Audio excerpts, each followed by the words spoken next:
Saya akan mulai dengan kisah seorang anak muda yang ada di Irak, terkenal dengan kesolehannya. Orang ini dalam kisah yang sedang saya baca, saya tidak temukan namanya. Tapi kita ambil ibrah, pelajaran.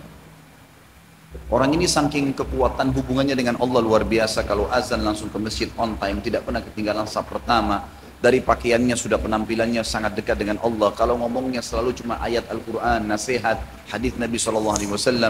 Hidupnya sehari-hari begitu. Kalau bekerja mencari yang halal, pokoknya sudah di jalan Allah Subhanahu Wa Taala. Orang ini memiliki kelebihan fisik, sangat gagah. Di Baghdad terkenal pada saat itu dia adalah anak yang paling gagah.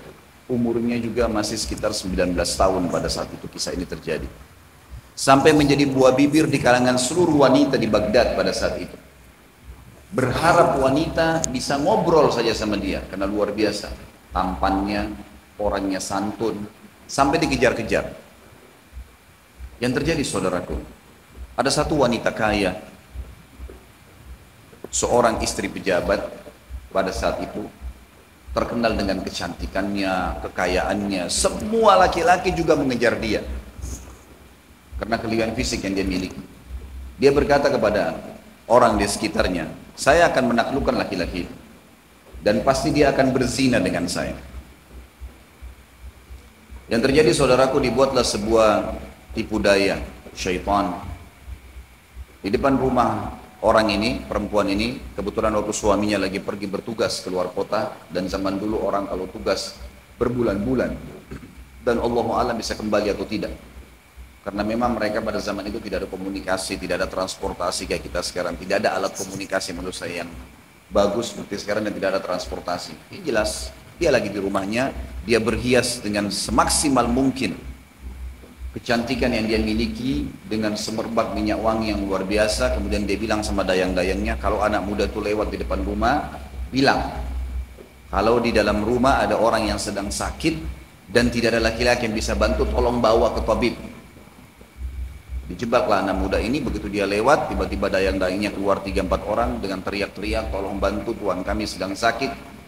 Sampai akhirnya tidak ada laki-laki dan tolong bantulah. Akhirnya si laki-laki ini masuk ke dalam rumah tersebut.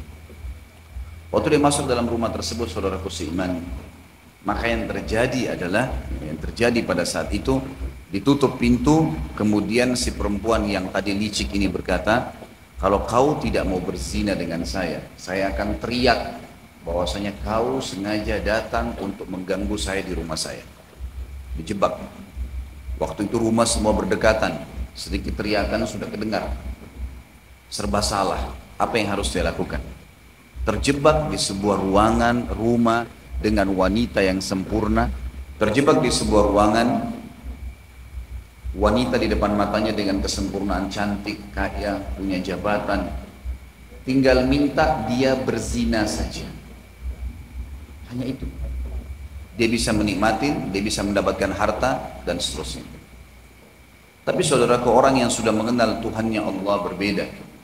Dia sudah tahu siapa dia sudah tahu siapa yang akan dia hadapin dari makhluk juga ini. Dia sudah tahu bagaimana hukum Tuhannya. Dia sudah tahu janji-janji Allah nanti kalau dia meninggalkan yang haram, nantinya di surga akan dibalas apa. Dia sudah pelajari semuanya. Maka dia pun berdoa kepada Allah mengatakan, ya Allah, engkau tahu bagaimana aku menjaga hubunganku denganmu dengan baik. Dan dari dulu aku sudah selalu digoda untuk melakukan hubungan dengan lawan jenis dan aku selalu menahannya. Kenapa sekarang aku tiba-tiba masuk dalam sebuah jebakan syaitan yang seperti ini? Selamatkanlah ya Allah. Tiba-tiba dia rasa mules, perutnya nggak enak.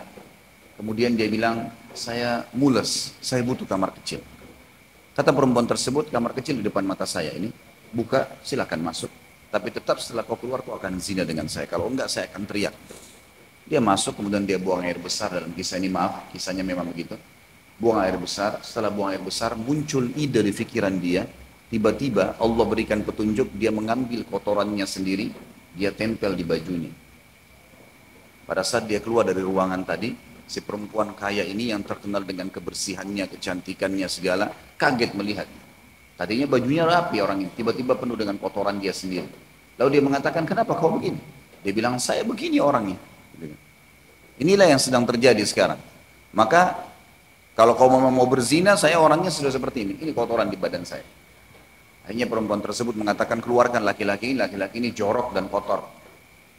Dikeluarkan dari perempuan tadi, dan dia begitu keluar di depan rumah perempuan tadi, sujud syukur kepada Allah selamat dari zina.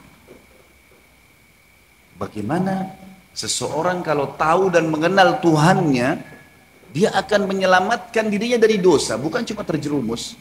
Sudah terjebak masih bisa lari, teman-teman sekalian. Betapa lemahnya banyak orang di antara kita, bukan cuma dijebak, dianya sengaja jerumuskan dirinya. Padahal sabda Nabi SAW jelas dalam hadis Bukhari.